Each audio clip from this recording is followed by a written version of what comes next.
जय श्री राम। जैसा कि ये प्रयागराज की पावन धरती पे ही श्री श्रृंगी ऋषि जी का आश्रम है और यहाँ पे हम लोग दर्शन करने के लिए आए हैं। तो महाराज श्रृंगी ऋषि जी के विषय में कुछ पुजारी जी से जानकारी उपलब्ध कर रहे हैं। आप सभी भक्तजन ध्यान से सुनेंगे। यहाँ की विशेषता क्या है? देखिए, ब्रह्मांडक ऋषि के पुत्र हैं श्रृंगी ऋषि बाबा। माता का नाम हिरणी है, जो कि हिरणी से इनका जन्म हुआ है। ये शांता भगवान राम जी की बहन है, बीच वाली। ये राम के पहले से दशरथ ने इनको गोद लिया था, ये दत्तक कन्या है। हाँ, ये राम की बहन है शांता मैया। वो कड़ा धाम की शीतला मैया है। एक बार भूपत मनमाही भय गलान मोरे सुपनाही, सिंह ऋषि वशिष्ठ बुलावा पुत्र कामना यज्ञ करावा।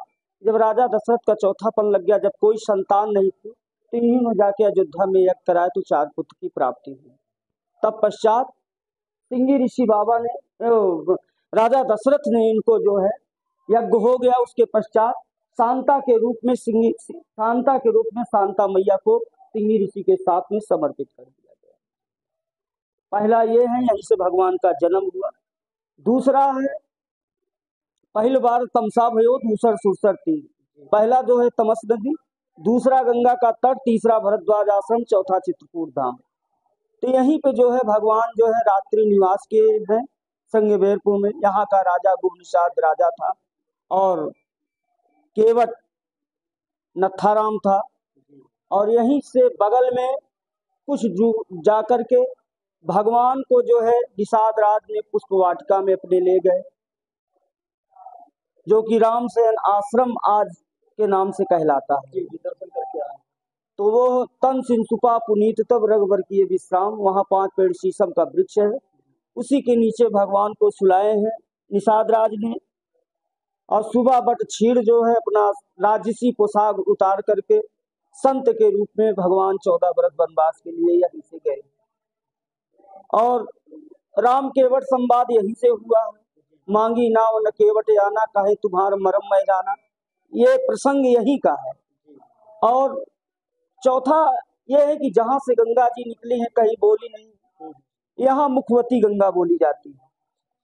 14 वर्ष वनवास जाते समय सीता जी ने एक पिंड बनाया है और पिंड बना करके कहा है, गंगा जी से आराधना किया है कि हे सुरसरी कहो कर जोरी, माथ मनोरथ पूर्व मोरी, पति देवर संग कुशल बहोरी, आय करो मैं पूजा तू।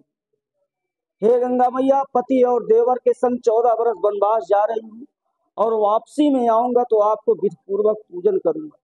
तब गंगा जी ने बेटी के रूप में कहा, रहे चल अहबाद तुम्हारा जब तक गंग जमुन में जा। आज भी यहाँ इस धाम की विशेषता ये है कि जिनके पुत्र नहीं होता, 11 पूर्णमासी स्नान करके नारियल चुनरी यहाँ हर पूर्णिमा ले आके देवी मैया के चरणों में धरते हैं। और 11 पूर्णमासी के बाद भगवान श्रृंगी ऋषि के प्रताप से उनको पुत्र की प्राप्ति होती। संतान नहीं होते, उनके संतान देते।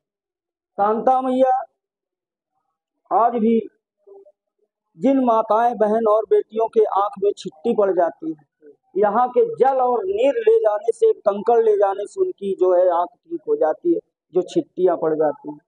ये आज यहाँ का वर्तमान का जो है का चमत्कार है। बोलो श्रृंगी ऋषि बाबा की जय, बोलो शांता मैया की जय, बोलो शीतला माता की जय।